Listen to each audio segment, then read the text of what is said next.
இந்த வீடியோல என்ன பார்க்க போறோம் பார்த்தீங்கன்னா, இப்ப ரீசென்ட்டா நடந்த முருகர் மாநாடு, அதாவது பிஜேபி அவர்கள் நடத்தின முருகர் மாநாடு வந்து அரசியலுக்காக தான் நடத்தப்படும்னு சொல்லி நிறைய பேர் சொல்லிட்டு இருக்காங்க. ஸோ இந்த வீடியோல அது எந்த அளவுக்கு உண்மைன்றதை பார்க்க போறோம். அது மட்டும் இல்லாம பிஜேபி வந்து தமிழ்நாட்டுக்கும் சரி, தமிழக மக்களுக்கும் சரி நிறைய இடத்துல துரோகம் பண்ணி கூட அவங்க வந்து தமிழ் மேல பற்று இருக்குன்னு சொல்லி இந்த இடத்துல ஒரு மாநாடு நடத்தியிருக்காங்க. ஸோ அவங்க எந்தெந்த இடத்துல வந்து தமிழக துரோகம் பண்ணாங்கிறதையும் வீடியோ தெளிவாக பார்க்க போறோம். மறக்காம ஃபுல் வீடியோ பாருங்க. ஃபர்ஸ்ட் பிஜேபின்றது வந்து ஒரு ஒரு மாநிலத்துக்கு ஏற்ற மாதிரி அந்த மாநிலத்தில் இருக்க கடவுளை வச்சு அங்க அரசியல் பண்ணுவாங்க. அது திருப்பதியா இருக்கட்டும், இல்ல டெல்லியா இருக்கட்டும், ஒரு ஒரு மாநிலத்துக்கு ஏற்ற மாதிரி அந்தந்த மாநிலத்துல எந்தெந்த கடல் சிறப்பா இருக்காரோ அந்த கடல் வச்சு அரசியல் பண்ணுவாங்க. ஸோ தமிழ்நாட்டிலையுமே கொஞ்ச காலத்துக்கு முன்னாடி வந்து அரசியல் பண்ணாங்க. தமிழ்நாட்டை பொறுத்தளவுக்கு மதுரையில திருச்செந்தூர் முருகன் கோயில் வச்சு அரசியல் பண்ணாங்க. திருச்செந்தூர் முருகன் கோயில்ன்றது வந்து நம்ம முழுக்க முழுக்க இந்துக்களுக்கு தான் சொந்தம், அங்க வந்து தர்கா இருக்கக்கூடாதுன்னு சொல்லி ஒரு பெரிய அரசியல் பண்ணாங்க. ஆனா அதுக்கப்புறம் சுப்ரீம் கோர்ட்ல இந்த கேஸ் போனதுக்கு அப்புறம் சுப்ரீம் கோர்ட் என்ன சொல்லிட்டாங்கன்னா, அங்க மக்களே ஒற்றுமையா இருக்கிறப்போ நீங்க எதுக்கு தேவையில்லாம பிரச்சனை பண்றீங்க, அந்த கோயில் வந்து இதுக்கு முன்னாடி எப்படி இருந்ததோ அப்படியே தான் இருக்கும். அந்த மலை வந்து கோயிலுக்கும் சொந்தமானதா இருக்கும், அந்த மலை தர்காவுக்கும் சொந்தமானதா இருக்கும், அங்க மக்கள் ஒற்றுமையா இருக்காங்க, நீங்க போய் பிரிவினை உருவாக்காதீங்கன்னு சொல்லி சுப்ரீம் கோர்ட் ஒரு தீர்ப்பை கொடுத்துட்டாங்க. ஸோ அந்த தீர்ப்புக்கு அப்புறமா இப்ப மறுபடியும் முருகரை வச்சு மதுரையில மாநாடு நடத்திருக்காங்க. முருகரை வச்சு அரசியல் பண்றாங்க. ஸோ ஏன் முருகரை வச்சு பிஜேபி வந்து அரசியல் பண்றாங்கன்னு சொல்றாங்கன்னு பார்த்தீங்கன்னா, இதுக்கு முன்னாடி நடந்ததுல பல விஷயங்கள்ல பிஜேபின்றது தமிழ்நாட்டுக்கு நிறைய துரோகங்கள் பண்ணிட்டு தான் இருந்திருக்கு. அது என்னன்னு பார்த்தீங்கன்னா, இந்த பிஜேபி கட்சியை சார்ந்த அமித்ஷா அவர்கள் தான் ஒடிசால ஒரு தமிழர் வந்து அவங்களுக்கு ஆப்போசிட்டா நின்னப்போ, ஒடிசால மாநாடப்போ அவரு ஒரு தமிழர் வந்து ஒடிசாவை ஆளலாம் சொல்லி கேட்டவர் தான் இதே அமித்ஷா அவர்கள் தான், இதே கட்சியை சார்ந்தவங்க தான். அது மட்டும் இல்லாம இதே கட்சியை சார்ந்த எம்பி அவர்கள் தர்மேந்திர பிரதான் அவர்கள் வந்து நாடாளுமன்ற கூட்டத்தொடர் அப்போ தமிழர்கள் எம்பிக்களை பார்த்து தமிழக எம்பிக்கள் வந்து அன்சிவிலைஸ்டு சொன்னவர் தான் இதே கட்சியை சார்ந்த ஒரு எம்பி தர்மேந்திர பிரதான் அவர்கள். தமிழக மாணவர்களுக்காக ஒதுக்க வேண்டிய ஃபண்டான சமகர சிக்ஷா ஃபண்டை 2152 கோடியை கொடுக்காம விட்டதும் இதே கட்சியினர் தான். இப்ப மாநாடு நடத்தின அதே கட்சியினர் தான் இந்த மாணவர்கள் படிக்க வேண்டிய தமிழக மாணவர்கள் படிக்க வேண்டிய 2152 கோடியை கொடுக்காம விட்டது. அவங்க முருகன் மாநாடு நடத்திட்டு இருக்காங்க. அது மட்டும் இல்லாம பெஞ்சல் புயல் வந்தப்போ என்டிஆர்எஃப் ஃபண்ட்ல இருந்து, அதாவது சைக்ளோன் தமிழ்நாட்டை அஃபெக்ட் பண்ணப்போ தேசிய பேரிடர் மேலாண்மையில இருந்து ஒரு அமௌண்ட் தருவாங்க. ஒரு ஒரு ஸ்டேட்டுக்கு ஏற்ற மாதிரி அந்த ஸ்டேட்ல எவ்வளவு பாதிப்பு ஏற்படுத்திருக்கு, அந்த கிளைமேட் அந்த வருஷத்துக்கு எவ்வளவு பாதிப்பு ஏற்படுத்திருக்குன்றதை பார்த்து ஒரு அமௌண்ட்டை ஒதுக்குவாங்க. அப்போ தமிழ்நாட்டுல பெஞ்சல் புயல் வந்தப்போ இதே பிஜேபி கவர்மெண்ட் தான் தமிழ்நாட்டுக்கு அந்த என்டிஆர்எஃப் ஃபண்ட்ல இருந்து ₹1 கூட தராம இருந்தாங்க பெஞ்சல் புயல் வந்தப்போ. அப்ப பிஜேபியோட மாநில தலைவராக இருந்தவர் கூட நான் போய் வாங்கி தரேன்னு சொல்லி சொன்னாரு. ஆனா அதுக்கு அப்பவும் கூட அமௌண்ட் வரல. அந்த என்டிஆர்எஃப் ஃபண்ட்ல இருந்து பெஞ்சல் புயல் வந்தப்போ அவ்வளவு மக்கள் பாதிக்கப்பட்டப்போ கூட தமிழ்நாட்டுக்கு ₹1 கூட தராம வந்ததுதான் இதே பிஜேபி கவர்மெண்ட் தான், இதே மாநாடு நடத்தின கவர்மெண்ட் தான். அடுத்தது இந்தியாவிலே அதிகமா டேக்ஸ் கட்ட ஒரு மாநிலம் எதுன்னு பாத்தீங்கன்னா தமிழ்நாடு தான். அப்படி தமிழ்நாடு தான் அதிகமா டேக்ஸ் கட்டுறதா இருந்தாலும் கூட தமிழ்நாட்டுக்கு நம்ம ₹1 கொடுத்தா திருப்பி 29 பைசா தான் வருதுன்றத ரொம்ப காலமா ஸ்டேட் கவர்மெண்ட் வந்து கம்ப்ளைண்டா வச்சுட்டு இருக்காங்க. அந்த டேக்ஸ் அமௌண்ட்டை கூட முடிஞ்ச அளவுக்கு கம்மி பண்ணி தான் கொடுத்துட்டு இருக்காங்க. அது மட்டும் இல்லாம 2024 அப்போ அந்த 2024ல எந்த அளவுக்கு அமௌண்ட் சென்ட்ரல் கவர்மெண்ட்டுக்கு போச்சோ ஒரு ஸ்டேட் கவர்மெண்ட் இருந்து அதை வந்து பிரிச்சு தருவாங்க. ஒரு ஸ்டேட் கவர்மெண்ட்க்கு ஏற்ற மாதிரி அவங்க எந்த அளவுக்கு ஃபண்டு கொடுத்துருக்காங்களோ, எந்த அளவுக்கு டேக்ஸ் கொடுத்துருக்காங்களோ அதை வந்து பிரிச்சு தருவாங்க ஒரு ஸ்டேட் கவர்மெண்ட்டுக்கும். அப்ப கூட யூபியோடைய மொத்த அமௌண்ட்டும் சவுத் இந்தியாவோட மொத்த அமௌண்ட்டும் சேர்த்தா ஈக்குவலைஸ் பண்ணும். அதாவது சவுத் இந்தியன் ஸ்டேட்ஸ் 5 ஸ்டேட்ஸோடைய அமௌண்ட் எந்த அளவுக்கு ஒதுக்குனாங்களோ அதை விட அதிகமா யூபியோட ஒரு ஸ்டேட்டுக்கு மட்டும் ஒதுக்கி இருந்தாங்க. இதே கவர்மெண்ட் தான் தமிழ்நாட்டுக்கும் சரி சவுத் இந்தியாவுக்கும் சொல்லி ஸ்டேட் கவர்மெண்டோட டேக்ஸ் ஃபண்டை கம்மி பண்ணி கொடுத்தாங்க. அது மட்டும் இல்லாம இப்ப ரீசெண்டா கேலோ இந்தியான்ற ஒரு ஸ்கீம்ல ஒரு ஒரு ஸ்டேட் கவர்மெண்ட்டுக்கும் ஒரு ஃபண்ட் தருவாங்க. அதாவது எதுக்குன்னு பாத்தீங்கன்னா அந்த ஸ்டேட் கவர்மெண்டோடைய ஸ்போர்ட்ஸ் இம்ப்ரூவ் பண்றதுக்காக சென்ட்ரல் கவர்மெண்ட் ஒரு ஃபண்ட் தருவாங்க ஒரு ஒரு ஸ்டேட் கவர்மெண்ட்டுக்கும்.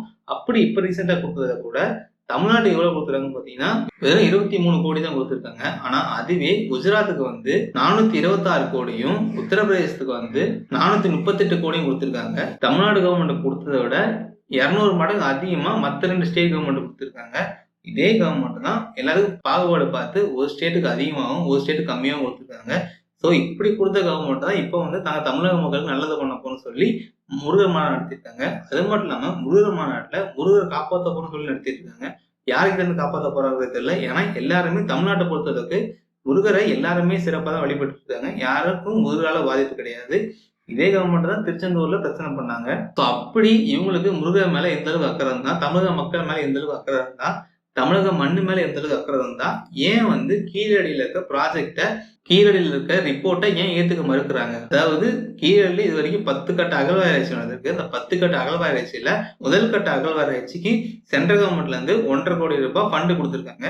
அதே மாதிரி 2 கட்ட அகழ்வாராய்ச்சி கொடுத்துருக்காங்க. ஆனா 3வது கட்ட அகழ்வாராய்ச்சிக்கு ஃபண்டை நிப்பாட்டிட்டாங்க. இதே கவர்மெண்ட் தான் அந்த கொடுக்க வேண்டிய ஃபண்டை நிப்பாட்டிட்டாங்க.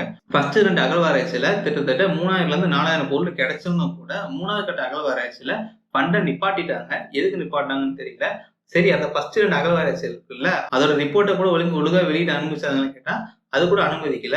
அப்ப ஃபர்ஸ்ட் 2 அகழ்வாராய்ச்சியில கிட்டத்தட்ட 3000ல இருந்து 4000 பொருள் கிடைச்சிருக்கு. 120ல இருந்து 150 பக்கம் வரைக்கும் குழி தோண்டி இருக்காங்க. குழி தோண்டி அங்கிருந்து பொருள் எடுத்திருக்காங்க. ஆனா 3வது கட்ட அகழ்வாராய்ச்சி அப்போ ஃபர்ஸ்ட் 2 கட்ட அகழ்வாராய்ச்சியில பண்ணவரை மாத்திட்டு 3வது கட்ட அகழ்வாராய்ச்சிக்கு வேற ஒரு புதுசா தலைவரை கொண்டு வந்துட்டு வெறும் 8 இடத்த மட்டும் தோண்டிட்டு இல்ல இங்க எதுவுமே கிடைக்கலன்னு சொல்லி போயிட்டாரு. ஸோ அதோட அங்க இருக்க அகழ்வாராய்ச்சி முடிஞ்சிருச்சு, க்ளோஸ் பண்ணிட்டாங்க. ஆனா அதுக்கப்புறமா ஸ்டேட் கவர்மெண்ட் தான் இனிஷியேட்டிவ் எடுத்து பண்ணிட்டு இருந்திருக்காங்க. அப்ப இருக்க கவர்மெண்ட் சரி அந்த 2 வருஷத்தோட ரிப்போர்ட்டை ஒழுங்கா வெளியிட அனுமதிச்சாங்கன்னு கேட்டா அது கூட கொடுக்கல. அந்த ஃபர்ஸ்ட் 2 வருஷத்துல யார் பண்ணாங்களோ இப்போ அந்த ரிப்போர்ட்டை அவங்க பண்ணக்கூடாது, வேற ஒருத்தவங்க தான் சப்மிட் பண்ணணும்னு சொல்லி அப்ப கூட ப்ரெஷர் பண்ணாங்க. ஆனா அதே மீறி அப்ப கூட அந்த 2 கட்ட அகழ்வாராய்ச்சியில பண்ண ரிப்போர்ட்டை ப்ராப்பரா வெளியிட்டு சென்ட்ரல் கவர்மெண்ட்ல சப்மிட் பண்ணதுக்கு அப்புறம் கூட சப்மிட் பண்ணி திட்டத்தை 2.5 வருஷத்துக்கு அப்புறம் இப்போ வந்து ரீசெண்டா இல்ல, அதாவது இப்போ வந்து ரீசெண்டா பார்லிமெண்ட்ல கீழடி அகழ்வாராய்ச்சி ரிசல்ட்டை நீங்க வந்து அறிவிக்கணும்னு சொல்லி சொன்னது ப்ரெஷர் பண்ணதுக்கு அப்புறம் சென்ட்ரல் கவர்மெண்ட்ல இருந்து ப்ரெஷர் பண்ணதுக்கு அப்புறம் இவங்க என்ன சொல்லிருக்காங்க பாத்தீங்கன்னா, இல்ல நீங்க கொடுத்த ரிப்போர்ட் வந்து சரியில்லை, அது வந்து நிறைய திருத்தங்கள் பண்ண வேண்டியது இருக்கு, திருத்தங்கள் பண்ணிட்டு நீங்க எங்கள்கிட்ட கொடுங்க சொல்லியிருக்காங்க.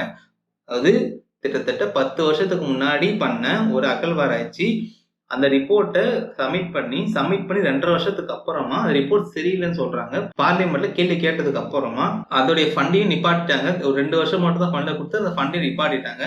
ஸோ இந்த அளவுக்கு தமிழ்நாட்டுக்கும் சரி தமிழர்களுக்கும் சரி துரோகம் பண்ணிட்டு இந்த அளவுக்கு தமிழர்கள் ஏமாத்திட்டு இங்க வந்து நாங்க தமிழருக்கு நல்லது பண்ண போறோம், தமிழக மக்களை காப்பாற்ற போறோம், முருகரை காப்பாற்ற போறோம் சொல்லி ஒரு பக்கம் அவங்களுடைய அரசியல் பண்ணிட்டு இருக்காங்க. ஸோ அது மட்டும் இல்லாம மோடி அவர்கள் வந்து எங்க போனா தமிழ் தான் பேசணும்னு சொல்லி சொல்றாங்க. நிறைய பிஜேபி காரங்க பார்த்தீங்கன்னா மோடி அவர்கள் எங்க போனாலும் தமிழை பத்தி தான் பெருமையா பேசுறாங்கன்னு சொல்லுவாங்க. ஆனா ஒரு பக்கம் தமிழை பெருமையா பேசிட்டு இன்னொரு பக்கம் தமிழ் லாங்குவேஜுக்கான ஃபண்டுன்றதும் ரொம்ப கம்மியா தான் கொடுத்துட்டு இருக்காங்க. மற்ற லாங்குவேஜ் கம்பேர் பண்ணும்போது சவுத் இந்தியன் ஸ்டேட்ஸ்ன்றது ஃபண்டு கம்மியா தான் வந்துட்டு இருக்கு. ஸோ அதனால சொல்றேன் பிஜேபி வந்து இந்த இடத்துல முருகரை வச்சு அரசியல் பண்றாங்க. ஏன்னா முருகரை வச்சா ஈஸியா உள்ள வந்துடலாம். எங்க மக்கள்கிட்ட ஒரு பிரச்சனை என்னன்னா, ஒரு தலைவரோ ஒரு மனிதரோ ஒரு பல விஷயங்களை பல நாளா பிடிக்காம பண்ணிட்டு இருந்த விஷயங்கள் வந்து திடீர்னு ஒரு நாள் மக்களுக்கு பிடித்த ஒரு விஷயமா பண்றப்போ அந்த தலைவருமே பிடிச்சவரா மாறிடுறாங்க. இப்போ மக்கள்கிட்ட ரொம்ப நாளா பேசப்படாம இருக்க உண்மையை இங்க வந்து யாராவது பேசிட்டாங்கன்னா, அதாவது அந்த மக்களுக்கு துரோகமே பண்றவங்க இருந்தாலுமே அது பேசிட்டாங்கன்னா அது பேசுறதுனால அந்த மனிதரை பிடிக்கிற மாதிரி இங்க செஞ்சிடறாங்க. ஸோ அதுதான் இங்க பண்ணியிருக்காங்க. இத்தனால தமிழக மக்கள்கிட்ட ஒழுங்கா ஃபண்டு தராம நார்த் இந்தியன் ஸ்டேட்ஸ்க்கு போனா இங்க அன்சிவிலைஸ்டு சொல்றதும், ஒரு ஸ்டேட்ல போயிட்டு கேண்டிடேட் நின்னா கூட ஒரு தமிழர் வந்து இந்த ஸ்டேட்டை ஆளலாம சொல்லி கேட்கறதும், அந்த பக்கம் போய் அத்தனை விஷயங்கள் பண்ணிட்டு இந்த பக்கம் வந்துட்டு நாங்க வந்து தமிழை காப்பாற்ற போன சொன்னா இங்க வந்து இந்த ஸ்டேட்ல எல்லாருக்குமே பிடிச்ச முருகரை எடுத்து கையில நாங்க வந்து முருகு பெரிய மாநாடு பண்றோம், மற்ற கட்சியும் இல்லாதவங்க பெரிய மாநாடு பண்றோம் சொல்லி சொன்னா இங்க வந்து மக்கள் வந்து ஓகே அவங்க என்ன ஒரு தவறு செஞ்சிருந்தாலுமே இந்த மக்களுக்கு பிடித்த ஒரு விஷயத்த பண்ணதுனால அவங்க வந்து அதை மறந்துட்டோ இல்ல மறைச்சிட்டோ அவங்களுக்கு பிடித்த தலைவராக மாறின்ற ஒரு விஷயம் வந்து பல காலமா நடந்துட்டு இருக்கு. இந்த வீடியோ பிடிச்சா மறக்காம லைக் போட்டு சப்ஸ்கிரைப் பண்ணி ஷேர் பண்றேங்க.